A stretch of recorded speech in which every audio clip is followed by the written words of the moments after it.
Bonjour, nous allons aborder dans cette vidéo la surveillance de la transfusion de globules rouges chez les enfants atteints de drépanocytose. La transfusion de globules rouges fait partie des traitements essentiels de la prise en charge de la drépanocytose.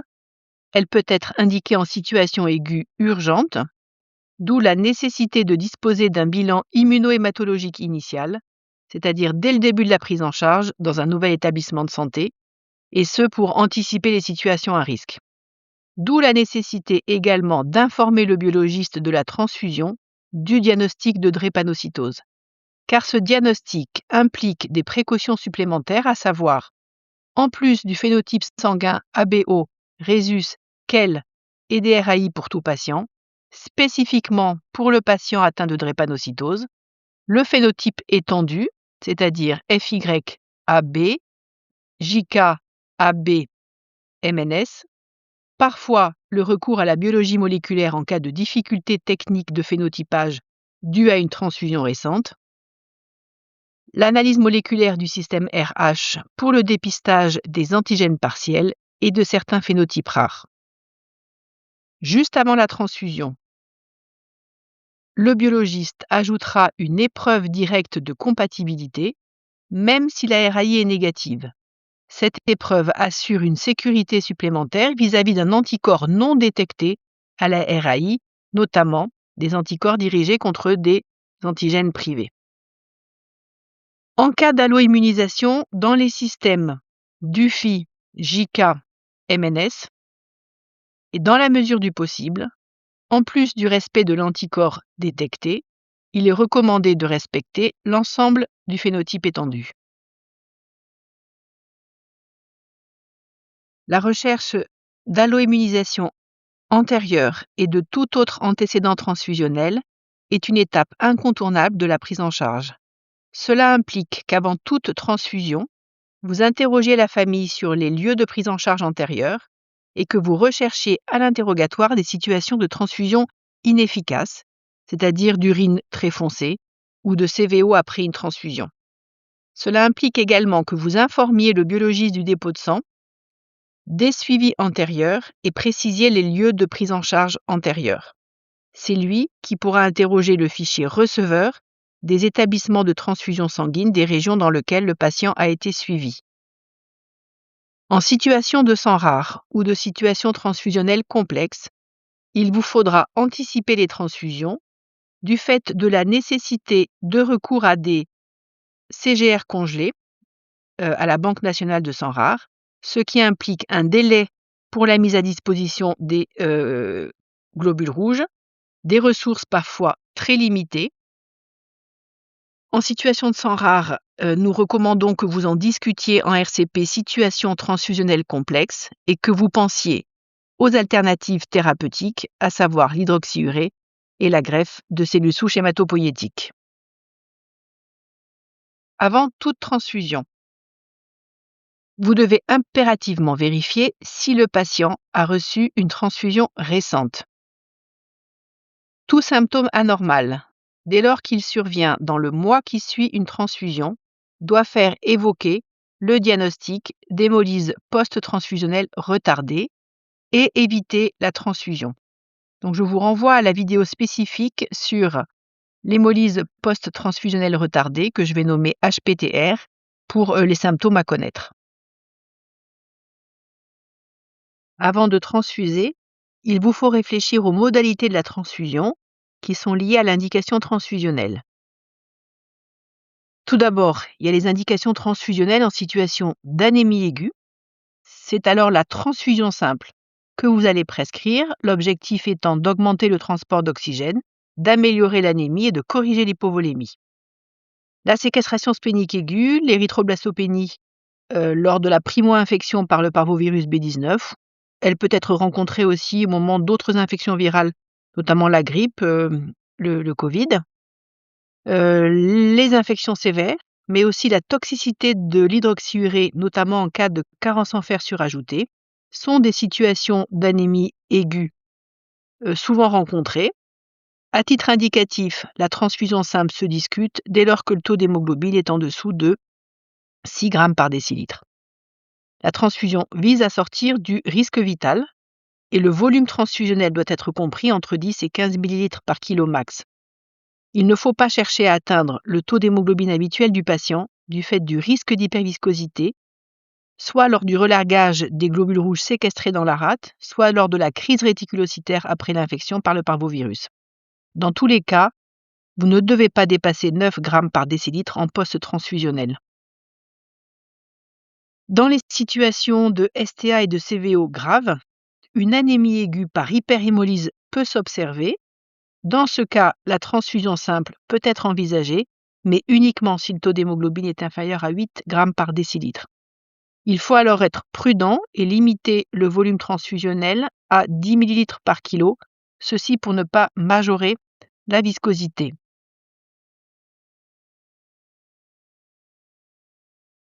Il y a les indications transfusionnelles en situation de complications vaso-occlusives sévères.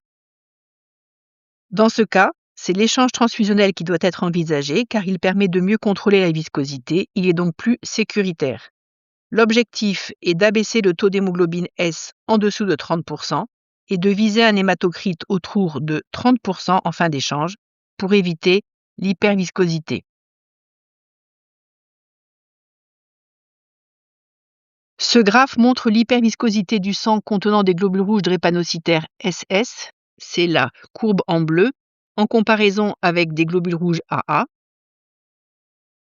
Et toute situation clinique qui augmente la viscosité, ça peut être l'hyperleucocytose à PNN, une déshydratation, une hyperprotidémie, par exemple après perfusion d'immunoglobulines, une corticothérapie par voie générale ou une transfusion non contrôlée, peut aggraver le patient.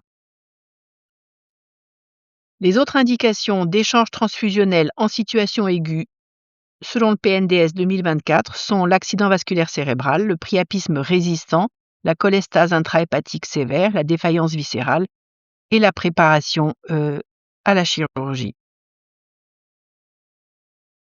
Et il y a aussi les indications de transfusion en prévention des complications. Dans ce cas, c'est le programme transfusionnel régulier qui doit être prescrit, visant le maintien d'un taux d'hémoglobine S en dessous de 30% et d'un taux d'hémoglobine entre 8 et 9 grammes par décilitre entre deux transfusions. C'est avec cet objectif que les essais cliniques de phase 3 ont montré l'efficacité du programme transfusionnel sur la prévention primaire de l'accident vasculaire cérébral, les CVO et les STA, le priapisme, l'ostéonécrose aseptique. Une autre indication des échanges transfusionnels réguliers dans le PNDS 2024 est la prévention des récidives de séquestration splénique aiguë après 2 épisodes. Pour atteindre cet objectif, plusieurs méthodes sont possibles: la transfusion simple, l'échange érythrocytaire, manuel ou automatisé. Le choix de la technique dépend de l'indication et du caractère d'urgence, de la disponibilité de la technique, de la consommation de produits sanguins attendus pour chaque technique et de la qualité de voie d'abord disponible. Après toute transfusion en situation aiguë, il vous faudra prélever systématiquement une électrophorèse de l'hémoglobine et un hémogramme pour évaluer le rendement transfusionnel et permettre la confirmation du diagnostic d'hémolyse post-transfusionnelle retardée en cas de survenue de complications à distance. Ce bilan est à effectuer dans les 24 heures après la transfusion. Il vous faudra effectuer un suivi clinique et biologique adapté à la situation qui a motivé la transfusion, palper la rate après un épisode de séquestration splénique aiguë. La rate doit progressivement régresser. Et après une infection par le parvovirus B19, il faut contrôler l'hémogramme jusqu'à la réaugmentation des réticulocytes qui signe la reprise hématopoïétique. Mais tant que les réticulocytes n'ont pas augmenté, une deuxième transfusion peut être nécessaire. Maintenant, à distance de la transfusion, autour de 1 mois après la transfusion, il ne faut pas oublier de réaliser systématiquement une RAI pour détecter une alloimmunisation post-transfusionnelle. Les alloanticorps peuvent disparaître du plasma à distance, d'où l'importance de les rechercher après chaque transfusion. Et si vous avez une alloimmunisation, si vous identifiez un anticorps, alors il faudra toujours tenir compte de cet anticorps lors des transfusions ultérieures, même si les anticorps ont disparu, car ils peuvent être restimulés très rapidement et entraîner des hémolyses post-transfusionnelles. Donc il y a une règle qui s'applique en transfusion, ce est un anticorps un jour, un anticorps toujours. En même temps que le RAI, dès lors que la transfusion est à risque, à savoir lorsqu'il s'agit d'un contexte transfusionnel ponctuel chez un patient non connu ou avec moins de 12 CGR transfusés dans l'historique. Dès lors que le patient a des antécédents d'alloimmunisation ou d'accident hémolytique post-transfusionnel, il est alors recommandé d'évaluer le rendement transfusionnel par l'évaluation du taux d'hémoglobine et de l'hémoglobine A à 1 mois de la transfusion. Valeur que vous allez comparer aux valeurs obtenues en post-transfusionnel immédiat. Il faut également rechercher systématiquement les signes biologiques d'hémolyse, LDH, bili, BU systématique. En cas de BU positive au sang, faire une CBU pour éliminer une hématurie. Et en cas d'hémoglobinurie ou de rendement transfusionnel insuffisant, suspectez alors une HPTR.